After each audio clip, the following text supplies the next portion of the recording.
Good morning students. Electrical measurement and instrumentation EE 204 की class में आप सभी का स्वागत है। हम यूनिट 10 इंस्ट्रूमेंट ट्रांसफार्मर पढ़ रहे थे।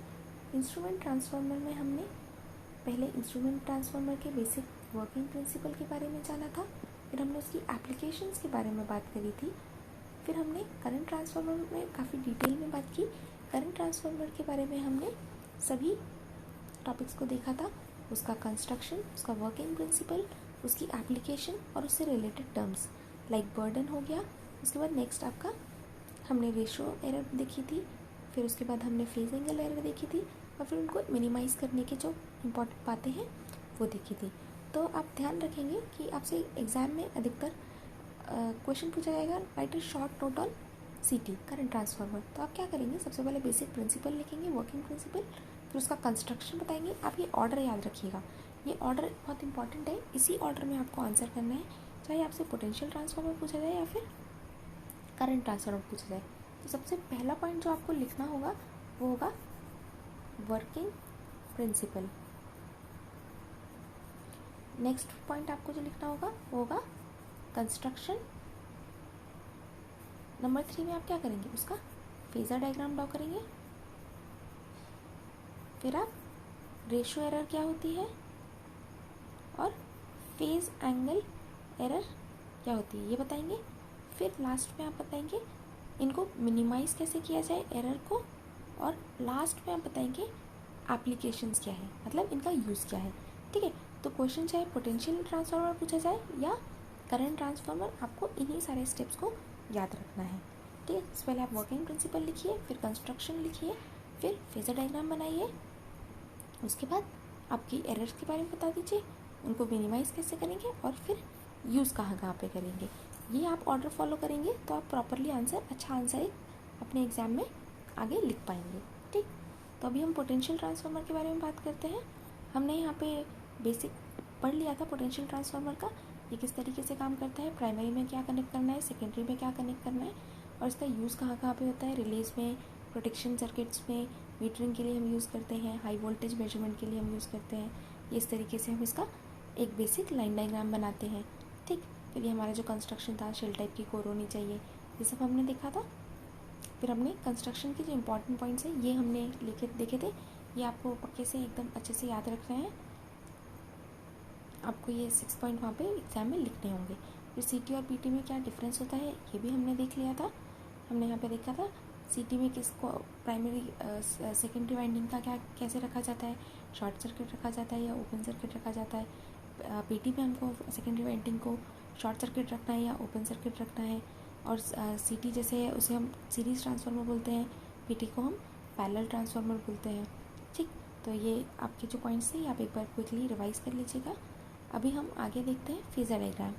तो जैसे हमने देखा था आपके करंट ट्रांसफार्मर में जो आपका फेजर डायग्राम है वो किसके सिमिलर है, जो आपका मशीन में हम फेजर डायग्राम बनाते हैं सेम वैसा ही। तो यहाँ पर भी जो आपका फेजर डायग्राम बनेगा वही सिमिलर बनेगा। एक बार ब्रीफ में बता देते हैं, आप वहाँ से कंसल्ट कर सकते हैं। आपको क्या करना है फेजर डायग्राम बनाने के लिए, ये आपको पता है कि आपकी इंड्यूस्ड EMF और सेकेंडरी टर्मिनल वोल्टेज की हम एक इक्वेशन लिखते हैं KVL लगाने के बाद, जब हम उसका इक्विवेलेंट सर्किट बनाते हैं, ऐसा करके कुछ, तब इक्विवेलेंट सर्किट बनाते हैं। फिर क्या करते हैं, आप उसको करंट को, आप जितने भी आपके पैरामीटर्स हैं उनको दूसरी साइड पे रेफर करते हैं, फिर आप वहाँ पे KVL लगाते हैं। तो फाइनली आपकी इस तरह की इक्वेशन निकल के आती है, P2 = E2 - I2 R2 cos phi2 - I2 X2 sin phi2। ठीक है, तो आप इसी से आपको बेसिकली जो आपको फेजर डायग्राम बनाना है उसमें इस इक्वेशन का बहुत ही इंपॉर्टेंस होता है। तो आपका E2 क्या है, इंड्यूस EMF है, P2 क्या है, सेकेंडरी वोल्टेज है। तो आप जब भी एक क्वेश्चन में लिखते हैं, जब भी आपको इक्वेशन लिख रहे हैं, तो आप हमेशा एग्जाम में इनमें आपका I2 क्या है, R2 क्या है, phi2 क्या है, E2 क्या है, X2 क्या है, जितने भी पैरामीटर्स आपने लिखे हैं उनको वहाँ पे नीचे एक्सप्लेन कर दें।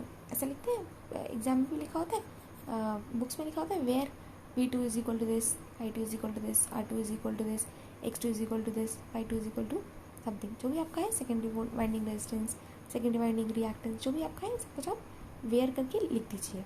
ठीक, फिर आप देखिए the primary induced EMF E1 is in phase opposite to the secondary induced EMF E2, हमको पता है माइनस वाला साइन हम लगाते हैं, किस लिए लगाते हैं, ये रिप्रेजेंट करने के लिए इसका जो फेज है वो ऑपोजिट है। ठीक, ये देखिए इस तरह का आपका कुछ सर्किट निकल के आता है। यहाँ पे आपने एक नो लोड करंट बनाया, उसके दो कंपोनेंट बनाएंगे, I2 बनाएंगे, V2 बनाएंगे, ये अपन ने जो वहाँ पे इक्वेशन लिखी थी E2 is equal to V2 minus, ये ऐसा बना देंगे यहाँ पे I2 R2 और I2 X2, इन दोनों का जो सम है वही हो गया, और फिर फाइनली दोनों का सम E2 दे देगा। ठीक है, सिमिलर चीज़ अपन यहाँ भी करेंगे। इस तरीके से आपका जो फेजर डायग्राम बनता है सेम सिमिलर प्रोसीजर है, कोई डिफरेंस नहीं है, आप इसको देख सकते हैं। फिर आप देखिए कि हमारा मेजर कंसर्न क्या था। आपको याद है हमने लास्ट क्लास में करंट ट्रांसफार्मर के टाइम पे भी दो टर्म्स पढ़ी थी, एक था आपका रेशियो एरर और एक था फेज एंगल एरर। ठीक है, तो हम आपको याद है रेशियो एरर क्या होता था, जो आपका टर्न रेशियो होता है वो एक्चुअल रेशियो से थोड़ा डाइवर्स कर जाता है। ठीक है, तो वो जो डाइवर्जन होता है एक्चुअल वैल्यू से, वो जो डिफरेंस है उसको हम क्या बोलते हैं, एरर। ठीक है, तो उस एरर को मिनिमाइज करने के लिए हम क्या करते हैं, वो पॉइंट हम यहाँ पर देखेंगे। देखिए यहाँ पे क्या लिखा हुआ है, it is seen from the ratio error that the difference between the actual ratio and turn ratio is due to the secondary current I2 and the no load components IW and IM।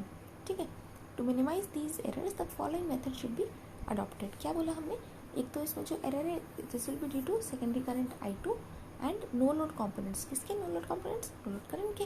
कौन कौन से होते हैं वो, एक तो होता है वर्किंग करंट जिसको हम IW बोलते हैं, दूसरा होता है IM जिसको हम मैग्नेटाइजिंग करंट बोलते हैं। ठीक है, इनकी वजह से होता है, ये तो हो गया उनका रीज़न। तो ये भी ऑब्जेक्टिव में क्वेश्चन बन सकता है, इनमें से किस किस की वजह से। सपोज करो आपने उसमें दे दिया I1 I0, फिर थर्ड ऑप्शन में दे दिया I2 I0, लास्ट में दे दिया सिर्फ I0। तो ABCD में से क्या ऑप्शन हो गया आंसर, ये वाला, correct. In order to minimize the error the no load current components IW and IM must be kept very low. ठीक है, तो पहला सोल्यूशन क्या, जिसकी वजह से एरर आ रही है उसको आप मिनिमाइज कर दो। तो आप क्या करोगे, नो लोड करंट के कॉम्पोनेंट्स जो IW और IM है उनको मिनिमम रखने की कोशिश करोगे। अब ये कैसे करेंगे कोशिश, the reduction is possible only when the core of transformer is made of good quality material, short magnetic path and low flux density in the core. ठीक है, जब हम अच्छी क्वालिटी का मटेरियल यूज़ करेंगे, शॉर्ट मैग्नेटिक पाथ यूज़ करेंगे और लो flux density होगी। ठीक है, नेक्स्ट आपका तरीका है रिड्यूस करने का, bye reducing the winding resistance. क्या करना है हमको, वाइंडिंग का रेजिस्टेंस को रिड्यूस करना है, और जो लीकेज रिएक्टेंस है यानी XL उसको भी हमको रिड्यूस करना है। The resistance can be reduced by providing the winding of thick conductors. ठीक है, and bye adopting the smallest length of mean turn. कैसे, क्योंकि R इज इक्वल टू क्या होता है हमें पता है, रो L/A होता है। तो हमको R को मिनिमाइज करना है, तो हम क्या कर सकते हैं, L को कम कर दो और A को बढ़ा दो।